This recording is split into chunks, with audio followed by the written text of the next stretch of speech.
DStv subscription. What has occasioned this latest increase? First, I must say that it's not as if MultiChoice Ghana just likes to increase prices. It's actually a very painful decision for us to take when we have to adjust prices. But we have to do some of these things, and like every business that operates in Ghana, we are all very worried about the current economic conditions.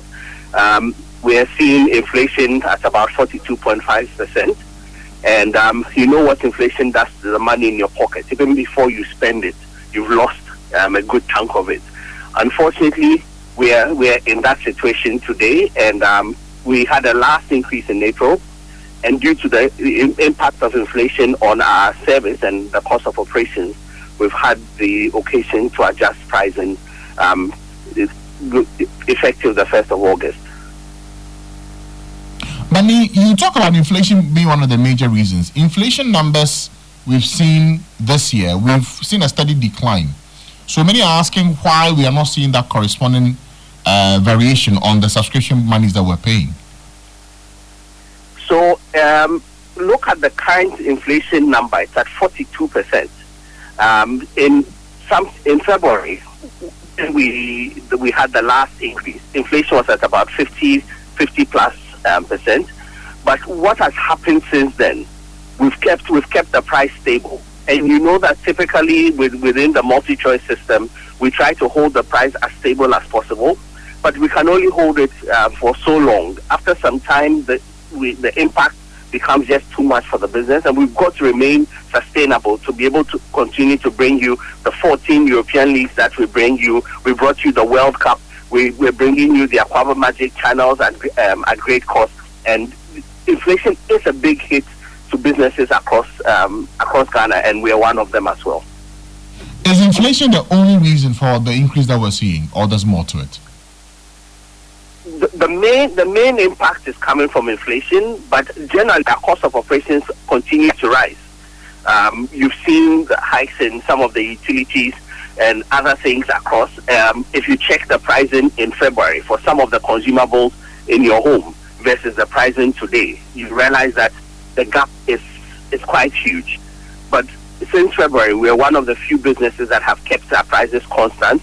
But after some time, we cannot continue to absorb all the shocks, and we've got to share it with our customers. But what we've tried to do is to keep the current increase still below inflation. Because I'm looking at the variance from Paddy all the way through to premium and the amounts that are here to be paid. Could the increase have been a lot more lesser than what we saw? Because many are saying, did you also consider the ability of the subscribers to pay this new amount that you've announced? So you're right. If you look at the variances, for example, the Compact is the heart of the Premier League of all the European football. Currently, it goes for 220 Ghana cedis, but on the 1st of August, it's going to 255 Ghana cedis. That's like a 35 Ghana cedi increase. But what we've seen is that a lot of our customers, when you ask them what are they watching, you find that they are very heavily driven by football. If you're a football fan, I would rather recommend you take the Compact package. What we've done is the different packages, and let me take this opportunity to create some education. So with every package is a home of something unique about it. So Premium, for example, is unique to premium sports, your golf, your tennis, your swimming, your horse racing, Formula One, and things like that. Compact Plus is the home of the Champions League. Compact is the home of the European League, La Liga, Serie A, the Premier League, and the other leagues that we carry. Family is the home of family entertainment, so the kids' cartoons and family entertainment. And then Access is the entry point for most of our customers, and recently Paddy. So what we are saying is, yes, we appreciate that things are tough in this country, but if you speak to us, we are able to help you save some money. Instead of sitting on Premium and be watching just Compact content, speak to us. Just call our call center. The guys have been trained to help you identify the best package to suit your pocket.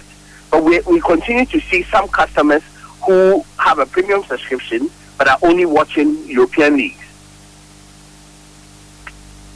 Okay, now even with this option where you say we should speak to you and look at what we actually consume and then adjust to fit it, there are some, and I'm sure you know, Nii, who are already looking to other options in getting dishes and subscription from Nigeria. Is MultiChoice Ghana aware of this, and can you understand and appreciate why they are doing that?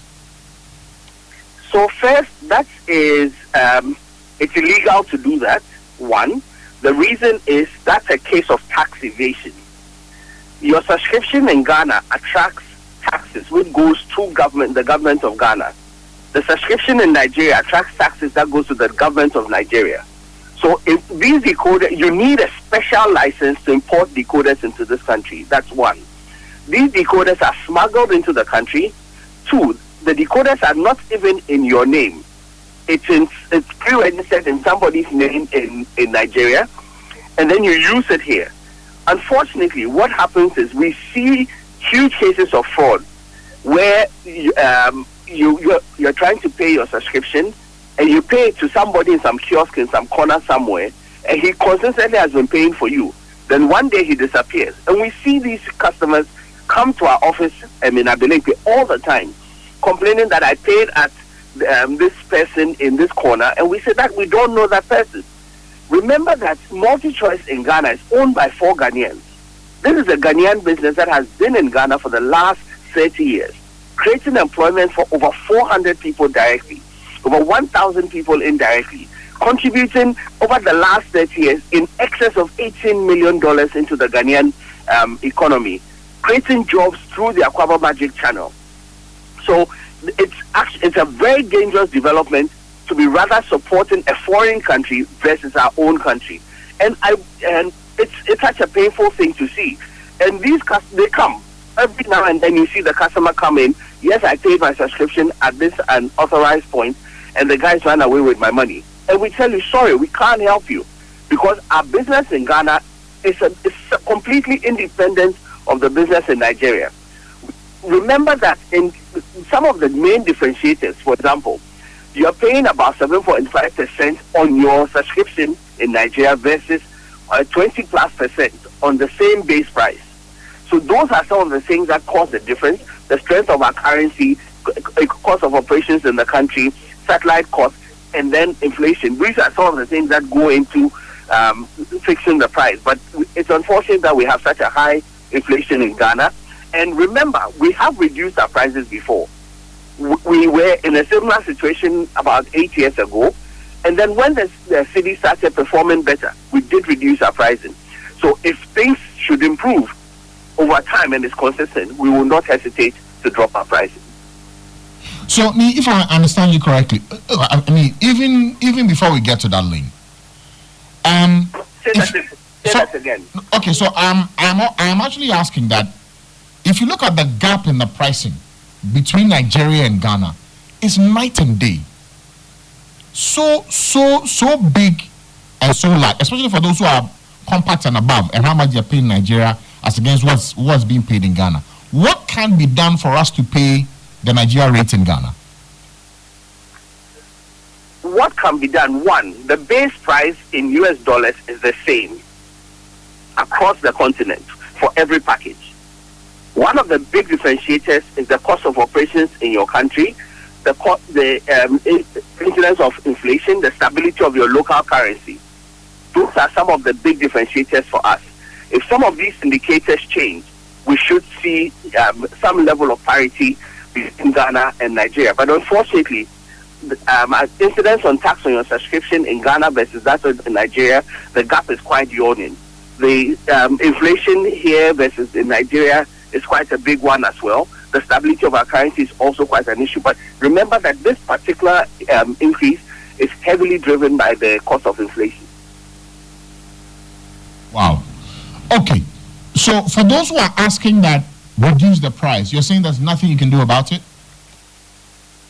At this point, if we were to touch the price by dropping it, what happens is we are taking the shock. And it's only a matter of time that you might not be able to enjoy the quality entertainment that comes from DStv and GOtv if we don't do anything to the prices. You've seen this with some other players who have tried to come into the market, where they've tried some of the things that we've tried 10, 20 years ago that didn't work in this market.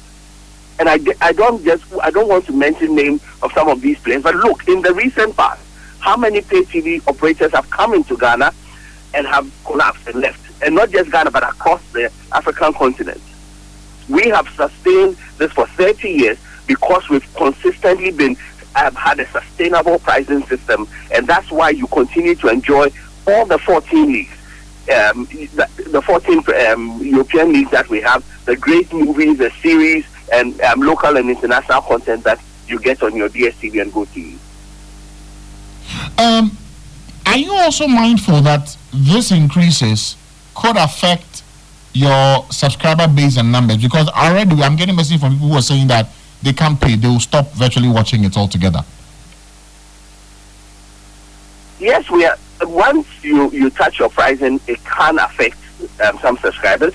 But we're very much confident that we've got the right content, and we know that the reason why customers will have some concerns with the price increase is the fact that we bring such great content to them. We've just done a study that has shown us that Ghanaians love the content that we bring, and for that reason, they continue to support us. And we're praying that Ghanaians will be able to understand us with this adjustment that is coming on the 1st of August.